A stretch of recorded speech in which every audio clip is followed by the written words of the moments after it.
Family business makes no sense. So let's talk about it.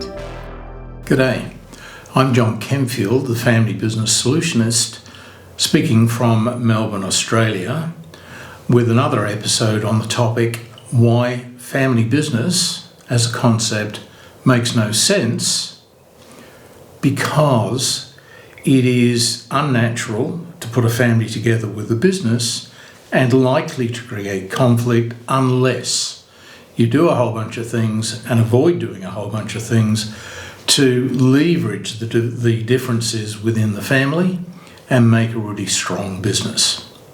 So this is cause number 2 of those common causes of conflict. And today I'm going to be talking about conflicting values between individuals and perhaps between a whole bunch of family members.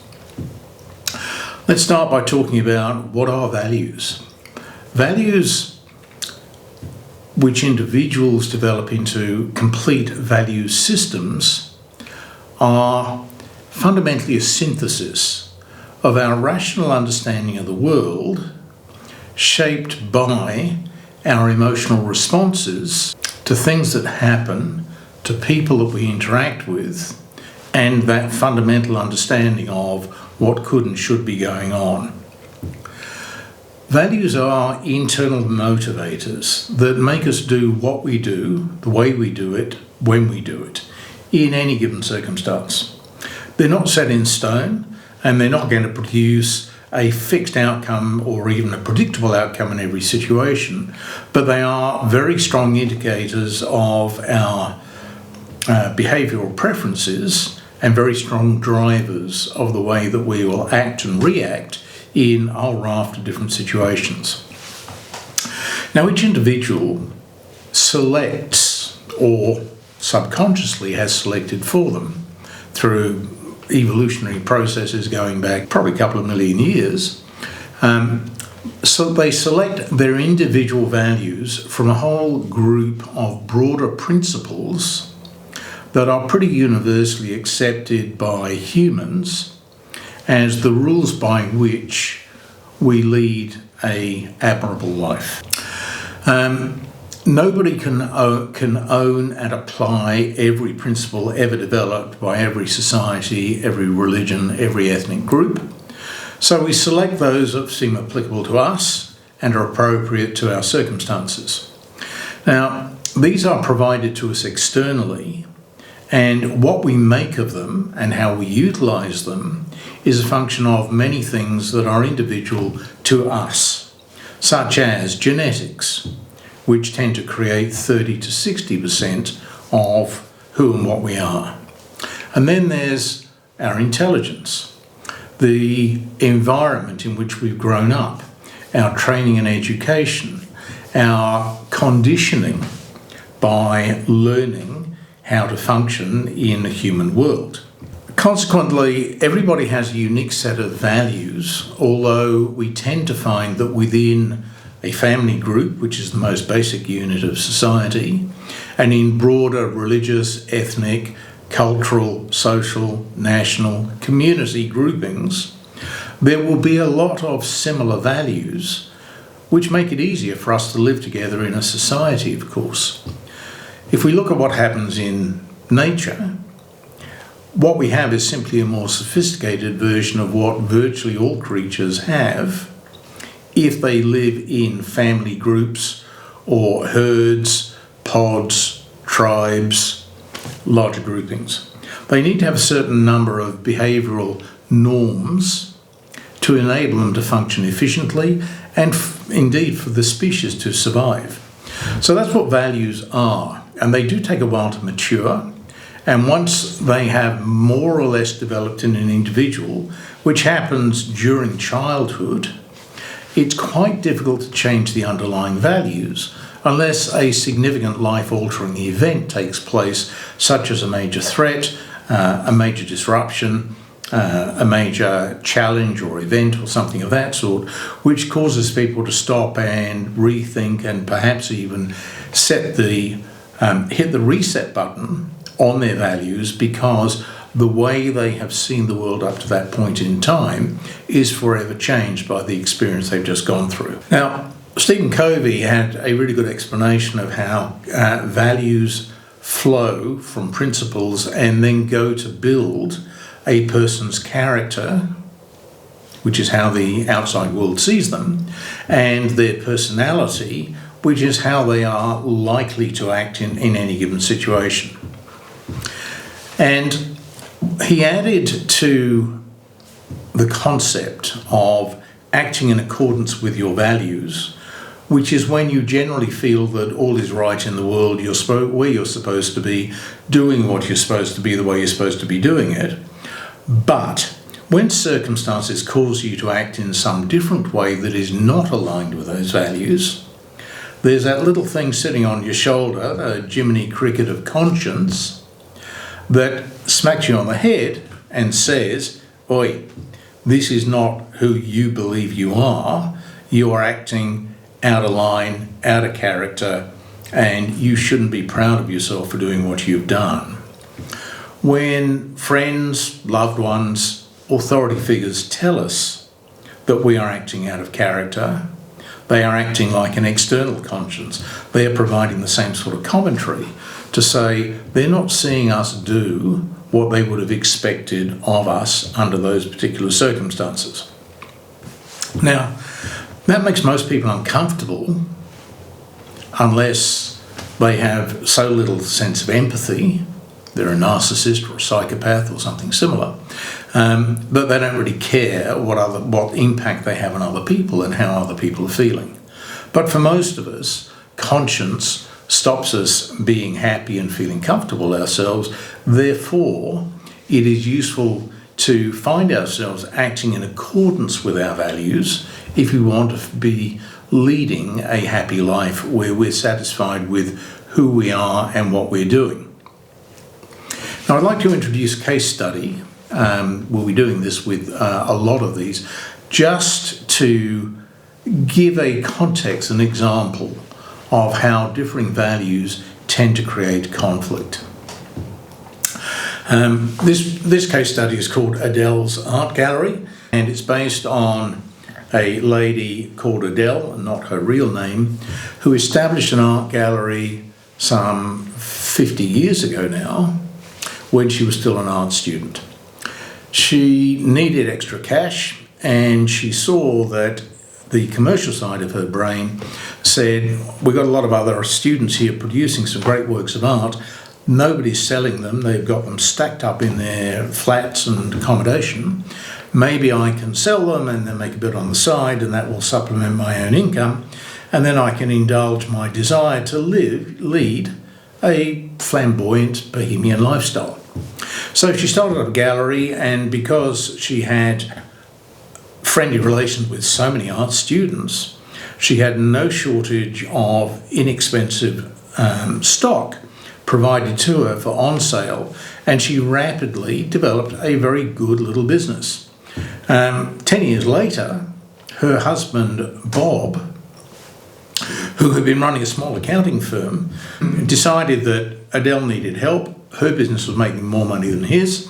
He sold his business, brought cash into the art gallery, and he took over the finances and the accounting systems and the basic business operations, whilst Adele was able to focus on artworks and customers. Worked well for about a year. Then Bob started to really push on the idea of tightening up on controls so that the family itself would actually have more money to live with, because an awful lot of what Adele was making was being spent on arty causes, lavish events at the art gallery, and supporting people in the arts community who she wanted to support, although there was no real commercial return for doing so. So Bob brought his values of meticulous attention to detail, accountability, financial caution to bear on Adele, who was really not interested in any of those things because her values drove her towards an arty lifestyle without a great deal of concern for responsibility, because that sort of went against her artistic principles and values. This led to increasing conflicts within the business, which then got taken home as well. So there was no escape. Like a lot of family businesses, problems in the business go back to the home, and problems in the home go back to the business. And if family members are working together all the time, they basically get very little relief from each other. This situation went on for a while until Bob just had enough and he walked out. He couldn't take any more. He certainly couldn't change his wife. And so he walked out of the marriage and the business. Now, he owned 49% of the business because of that cash injection he provided, and he remained close with all members of the family, more distant from Adele, but certainly close to their two children, Nadine and Roger. But he picked up another career, went to work for a larger accounting firm, and he kept his distance. That was the first clash of values, which meant that neither the business nor the family could continue because the two parents had moved on from the time when their divergence, when their contrast with each other had been fun and had caused them to come together in the first place to create a family. They enjoyed each other for that process, and raising the two kids had been a joyful household. It was them moving into the business that created the problems and then threw up the fact that now they were no longer there primarily for breeding purposes, if I may be so crude. They needed to be there for business purposes, mutual support, raising the kids. It was a different phase of their lives, and they didn't negotiate their differences in values to the point where they were able to make all of that work, and they split up. So what becomes clear from all that is that values tend to shape the culture of the family. They shape frequently the culture of a family business.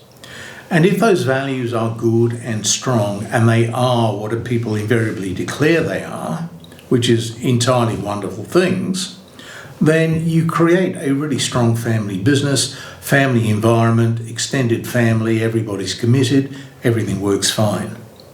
If it doesn't work though, or if people don't live according to their values, you don't necessarily get good outcomes. So if we talk about how things should work, if we look at what is a family and how should the values work in an ideal family, parents have got biological responsibilities to support their kids and help them mature to the point where they are reasonably self-sufficient. And all animals do this, although for some that means give birth and that's it. For others it means spending years, maybe decades, in the rearing phase and the looking after of those less strong, less powerful, less equipped to manage themselves. Families help maturing process by providing intellectual development and educational environment, because teachers are the first parents of their kids. They teach them how to interact with other humans. They teach them the fundamentals of language, reading, negotiation with other family members. May not work so well if every kid in the house has got their own bathroom, but if you've got 3 kids, 1 bathroom, they need to learn some negotiation skills. Families teach socialisation.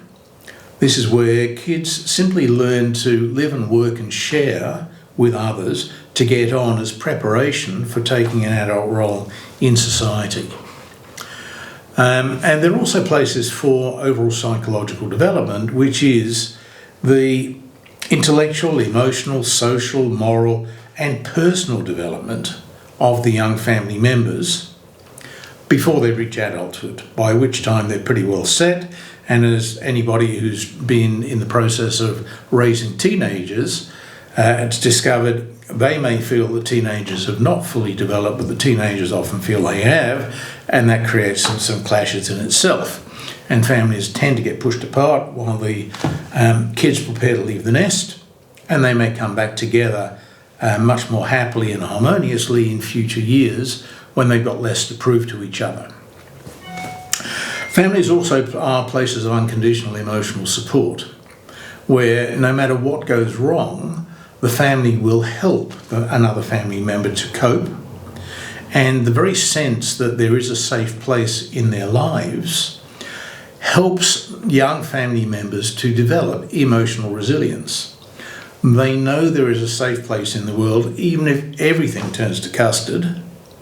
And that is a basis for, one of the bases at least, for emotional resilience, along with the training that we've been talking about for dealing with situations where people simply don't get exactly what they want without having to work at it, negotiate, give a little, take a little, and work out how things can suit everybody's needs and interests. So the final thing is that families are there to help with intergenerational transition, or put another way, succession. This is the fundamental reason, or one of the fundamental reasons, for having a family business, to enable the family's legacy, its ideas, its contacts, its capabilities, and its wealth to transition from one generation to the next for the benefit of the family, so that family members in such a family enjoy benefits that are not available to people in other families who don't have all that legacy handed down, that family support and possibly opportunity to work in family business and possibility of family business banking. All these things can help to kickstart new family members on their careers. What happens when the family doesn't provide these things? When the values get skewed and the family, the parents, are working in a business that takes them out of the family for too much time, where they return from work exhausted, when they are absent from some of the child rearing, to the extent that kids don't get all of that family support that I've just been talking about. Instead, they have to get that from school, from creche, from childcare, from babysitters, from nannies, from all of those things. And typically, we see that a lot of kids that have that sort of upbringing, unless there is a very emotionally intelligent parent somewhere in the mix putting the effort into their development, those kids often end up with problems, insecurities, depressions, behavioural problems caused by the fact that the parents just didn't do their biological duty to the kids because they were committed to basically developing wealth and providing funds so the family could be comfortable. So there's no malintent there.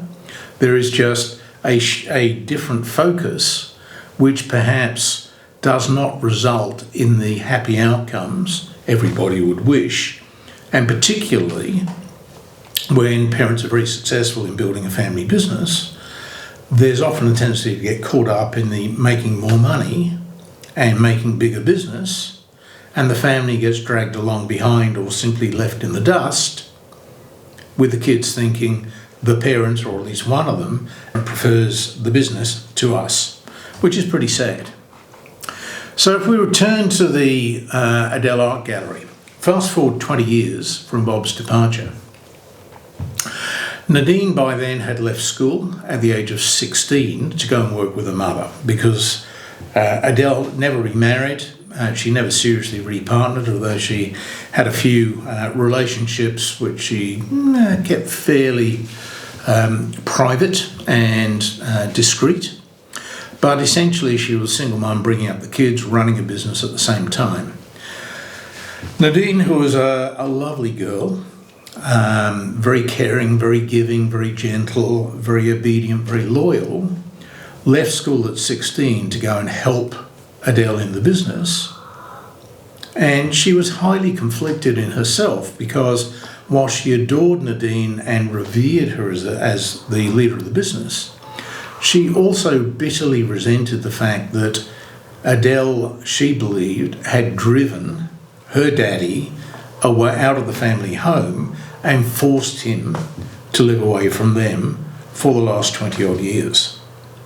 And so she was deeply dependent, deeply conflicted within herself, based on a whole set of values and beliefs in what a family should be and how it should work, and a comparison with how her life had turned out, entirely as a result of decisions and choices the parents had made. Adele doesn't pay Nadine much for the work she does, and Nadine basically is her girl Friday, her puppy dog. She runs around, she does everything that's required, and she's not well paid. What Adele does instead is giving frequent top-ups of money to help Nadine buy a car, afford a flat, go out and socialise, have the odd holiday and things like that. And unconsciously, maybe consciously, that binds Nadine even more closely to her, because Nadine is reliant on Adele for her largesse, her generosity, inverted commas, to have a decent life. So that increases her dependency. And that's the very opposite of what we should want for a girl who's now in her mid-20s.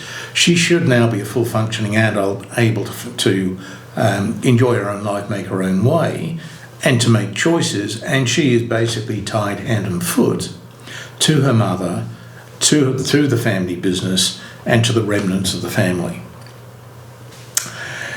Her younger brother, Roger, is a different story. He was expelled from 4 different private schools before he ran away to live on the streets. He was there for several years,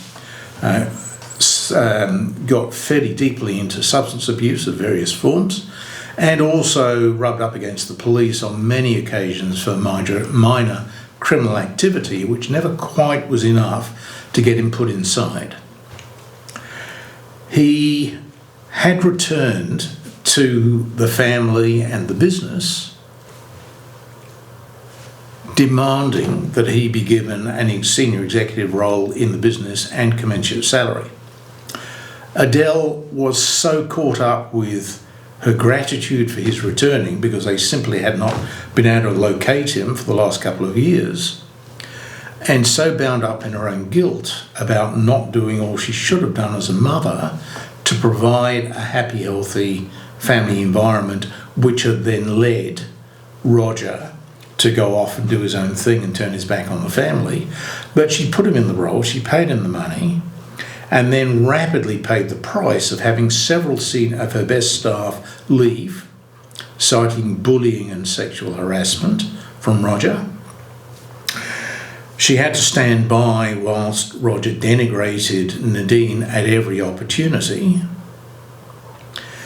And out of the business in the family home, Roger would make a big deal about what a saint Bob was, although Bob from the sidelines was providing advice to the family saying, hey, we've got a real problem here, this is not right, we shouldn't be accepting what we're getting from Roger.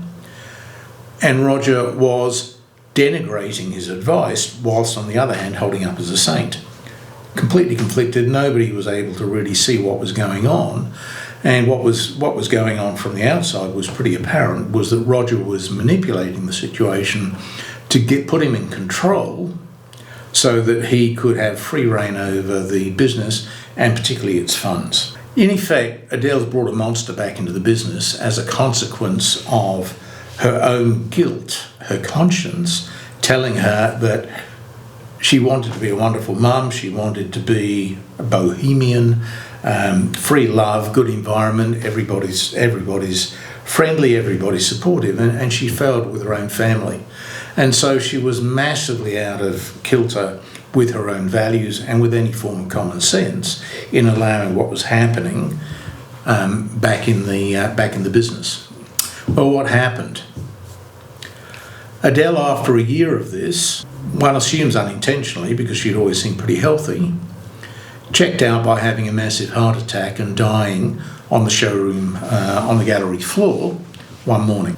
Roger instantly turned up the pressure on Nadine and she fled interstate within a week. Bob attempted to come back into the business, of which he had remained a director to protect his interests, because he had grave concerns about what Roger was going to do. It turned into a huge conflict between the two of them, ending up in a mediation where Bob just chose to sell his shares to Roger basically for a song and just walk out because he found he was incapable of doing anything for the family. Dean had gone, Adele had died, Roger wasn't listening.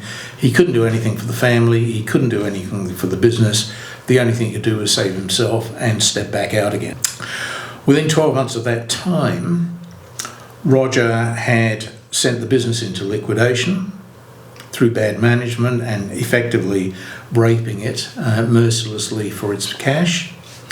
And he sent himself to jail because he absconded or he misappropriated a lot of funds that needed to be paid to the artists for their stock and deposits paid by customers. So he ended up in jail for theft, the business collapsed, the family was completely broken, and all for the sake of conflicting values.